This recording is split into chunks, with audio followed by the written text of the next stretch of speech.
నాకు నేర్పకక్క. నువ్వు పాపిట్లో కుంకుమ పెట్టుకుంటే అది నీ భర్తకు మంచిదే. అంతేకాదు, ఆడదానికి కుంకుమ సౌభాగ్యం. అక్క, నాకు జరిగింది పెళ్లే కాదని నా నోటితో ఎన్నిసార్లు చెప్పేస్తావ్? ఇదే మాట 10 సార్లు నువ్వు మాత్రం చెప్పడం ఎందుకు? అక్క చెప్తుంది కదా, కుంకుమ పెట్టుకుందాం అనుకోవచ్చు కదా. అమృతక్క, తెలియని వాళ్ళకి చెప్పొచ్చు, మర్చిపోయిన వాళ్ళకి గుర్తు చేయొచ్చు. కానీ తెలిసి తెలిసి మూర్ఖంగా మాట్లాడే వాళ్ళకి ఇవన్నీ చెప్పడం అవసరమా?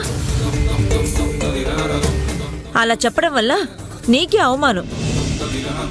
నువ్వు ఎంత చెప్పినా, ఎన్నిసార్లు మొత్తుకున్నా గోడకి కొట్టిన బంతి తిరిగొచ్చినట్టు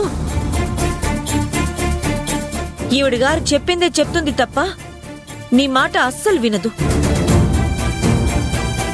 తన జీవితం తనిష్టం, వదిలే అక్క. కంపెనీకి టైం అయింది, నేను వెళ్తున్నాను. ఆనంది కూడా వస్తుందుండవే. అమ్మో, ఈవిడితోనా? నా వల్ల కాదు. ఒక మాట ఉండదు, ఒక నవ్వు ఉండదు, ఒక సరదా ఉండదు. నేనలా ఉండలేను. ఏదో ఒకటి మాట్లాడతాను. అలా మాట్లాడితే అందులో తప్పులు చూపించి నా క్లాస్ పీకుతుంది. కాదు కాదు, బుర్ర తింటుంది. నాకెందుకీ నసా? నేను వెళ్తానక్క. సౌందర్య, నువ్వే ఇలా అంటే ఎలాగే? తనని ఒంటరిగా ఎలా పంపిస్తానే? ఇదిలా వెళ్ళకూడదని నీకు తెలీదా? అయినా ఎన్నాళ్ళిలా? మనం చెప్పే ప్రతి మాట తన మంచికి అని తెలుసుకునేంత వరకు. వస్తా అక్క.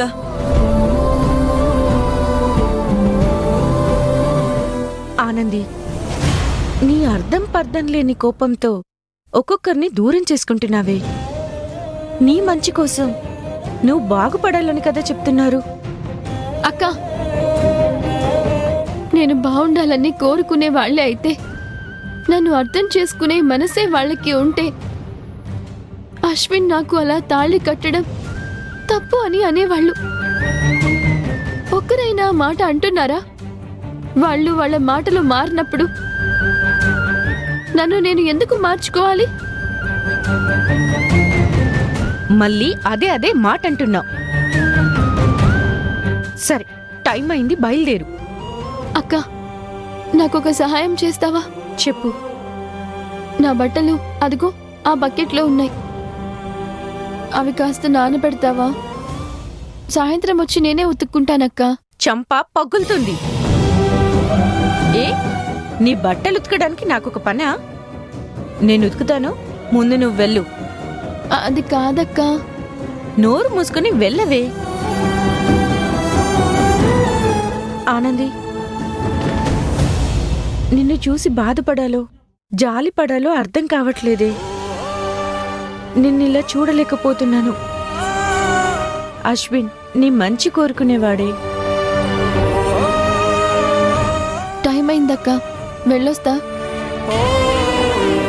ఆనంది,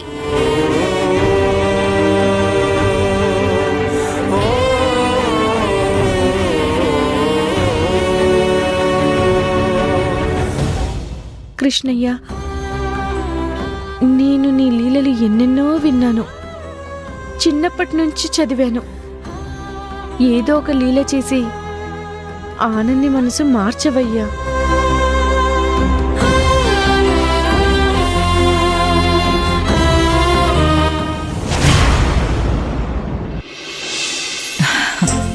ఇంకేంటి సత్య? ఏముంది, ఒక ఇంపార్టెంట్ కేసు ట్రయల్కి వస్తుంది, నేను వెళ్ళాలి. దానికి నీ జూనియర్స్ ఉంటారు కదా, వాళ్లతో మేనేజ్ చేయడం కుదరదా? ఏం చెప్పమంటావు, వాళ్ళకంతా ఎఫిషియన్సీ లేదు. ఎక్కడ ఏ పాయింట్ రేస్ చేస్తే కేసు గెలుస్తామనేది ఇంకా వాళ్ళకి తెలియడం లేదు. అంటే అబద్ధాలు చెప్పడం చేత కావడం లేదు అంటావు.